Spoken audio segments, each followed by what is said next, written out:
Hey Sainers, welcome to the Saints TV YouTube channel. Welcome to the round 2 review. And I wasn't doing much of this last week. I was certainly not in a happy mood last week in round 1, as you all know and you all felt as well. But tonight, holy shit, I just want to get straight into this. That was a fantastic win, irrespective of how much we really freaked out in the last 15 minutes and gave every St Kilda fan at home and at the ground multiple heart attacks, heart palpitations, whatever you want to call it. We were all in panic mode. I couldn't breathe. I thought the worst, and I went with Jaden and Woody, and I told Woody pre-game, I said, if we kick 100 points, we're going to win this game. And we sat on 97, 98, and the Cats just kept bridging the gap, kept getting closer. And those chances late, Caminiti touching it on the line, Nasiah saving a certain goal on the goal line with his foot, O'Connell marking it in a massive pack in Geelong's attacking half late in the game. Some massive moments that we will want to dissect during the week and really fix, because it almost cost us the game. But then there are other moments, especially in the first 3.5 quarters, where we were just absolutely fantastic. And our ball use was fantastic, our transition was great, our pressure was through the roof, but our efficiency going inside 50 was at an all-time pace for a lot of the game. Geelong's was the opposite, so we really did capitalise on the fact that Geelong couldn't maximise their entries, but we went in as many times as they did for the first 3 quarters, but maximised really well, and that gave us the big buffer of around, I think the game high was about 40 to 41 points, and considering the team we got on the park, considering the pessimism during the week, not one St Kilda supporter can walk away from this ground without just smiling and being ecstatic that we delivered a performance like that. There's now 4 games in a row at Marvel Stadium that we've beaten the Cats. So we are now weirdly, unofficially, their new bogey team, which you never thought would be possible at any point in time. But considering Geelong's form last week, pantsing Fremantle at home, and the fact that we've played Collard, we brought in Kilda, question marks over Caminiti, question marks over Rowan Marshall's fitness, so he just put that to bed because he had an enormous game tonight.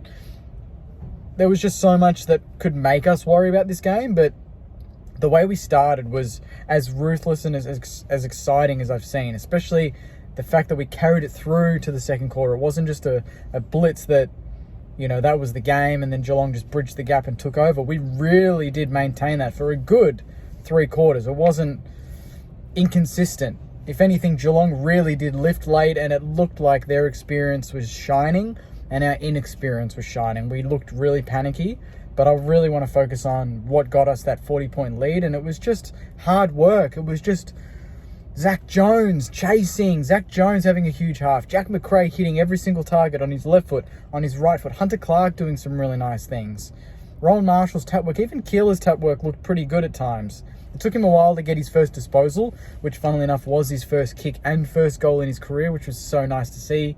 Collard's defensive efforts, big question mark on that last year, but you can tell he's put in the work at Sandy. He's really learnt his lessons in more ways than one, and he's come back and he's here to prove everyone wrong, and to support Jack Higgins, who kicked 4 and was close to being really the match winner in the front half.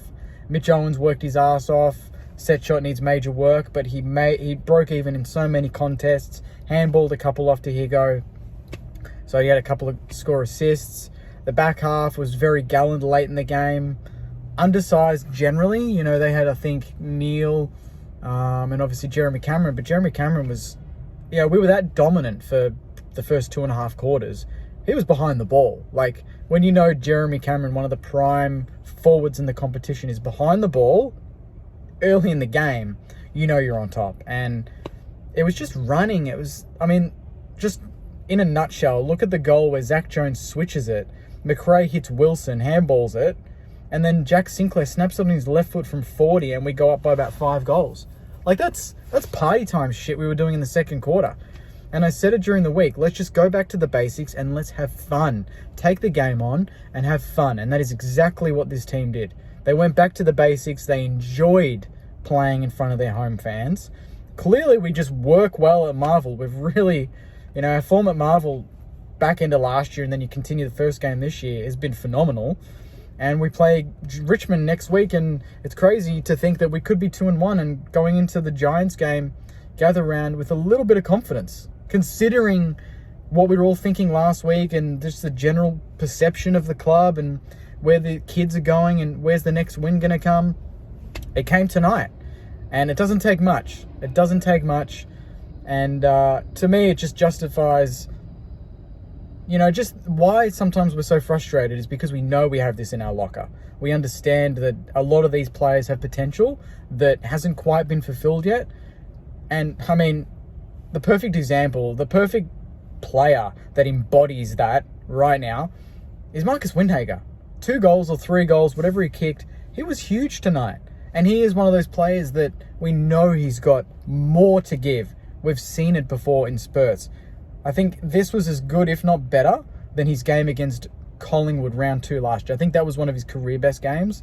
To me, this was right up there. I don't know what his disposals were in the end, but it just felt like he was way more damaging with the ball. And he's one player that I've said for so long, I want him to attack and take the game on, because we're so used to him being a tagger.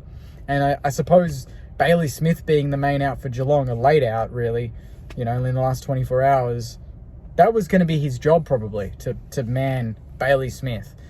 So he really didn't have anyone to worry about as much. Obviously, Geelong still have many, many good players that can hurt you, and they definitely did late in the game. More their smalls, Stengel, I'm missing a couple, Myers, these sort of players that are really dangerous, close. We handled more of their big boys pretty well. Tom Stewart going out late, obviously we need to, early in the game, we need to acknowledge that. That helped us out a lot. But we're missing plenty of players, so that's just football. And I think this is one of those games, I dare say that if we had lost this game, it might have been one of those moments in a year where you look back and go, if we had won that game, the belief grows and it changes the entire season with the way it might unfold. So the fact that we get over the line, we get the win early, we go to 1-1, and a lot of these young players get that experience and that confidence in them to back themselves more and to know that what we're doing on the field, on the training track at RSCA, in practice can work in the heat of the battle against a very, very good team. A team that you don't want to say it, but we look up to, we envy the fact that they can be up and about all the time. Even on a down night, Geelong nearly pinched the game late. That is exactly the situation. That's a proud, experienced team that know how to win and don't take no for an answer, and they almost pinched it. So we got the win in the end, but there's still plenty to learn. I'm going to be very, very keen on watching that last 15, 20 minutes to see exactly what happened. But to me, it just felt like we slowed it down too much. We went to the wrong contests at the wrong time. And then even weirdly, some of our prime kickers in the first half that were hitting targets, they were going for some Hail Marys in a situation where you probably just want to go for that 15-metre nearby. You don't need to go for the middle of the ground dart that's a 3-on-1. And there was a couple late in the game that turned over and really could have cost us the game, but they didn't. But you don't really want to continue to repeat that. But it just felt like we completely mismanaged that last 15. But Geelong piled on the pressure and we almost broke. So if there was another 10 minutes in that game, I don't know. But we did have chances early to ice it. We did. And we didn't take them. But for the most part, we took our chances. And I'm absolutely stoked. I thought Hammer down back was fantastic. That early sign in the first quarter where he grabs the ball and runs through a tackler and handballs it off and hits the target, I thought, he's on tonight. We were on tonight. And you could tell within the first 5 minutes that St Kilda was here to play. We had no idea what was going to unravel, whether we would have enough in the tank to win.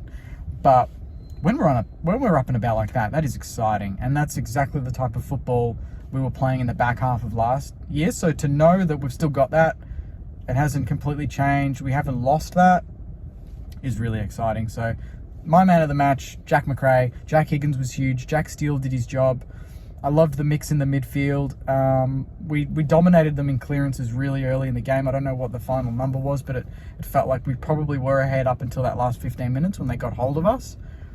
But we still had to guts it out, and to get over the line against the Cats like that, I mean, you had to tell me that this morning, I would have said, F off, let's go. I'm taking that 100%. So, Let me know in the comments how you're feeling, Saners. Who was your man of the match? What stood out to you?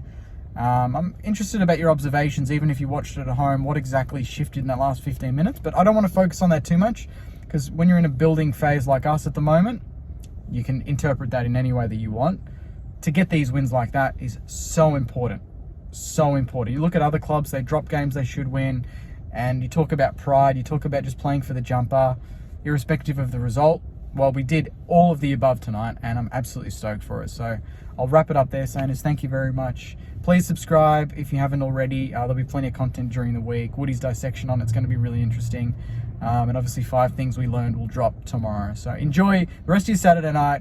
We have defeated the Geelong Football Club by 7 points, 98-91 in front of 36,000 at Marvel Stadium. A nice crowd to kick off our first home game of the season. Bring it on next week against the Tigers. So take care, Saners. And as always, go you mighty Saners.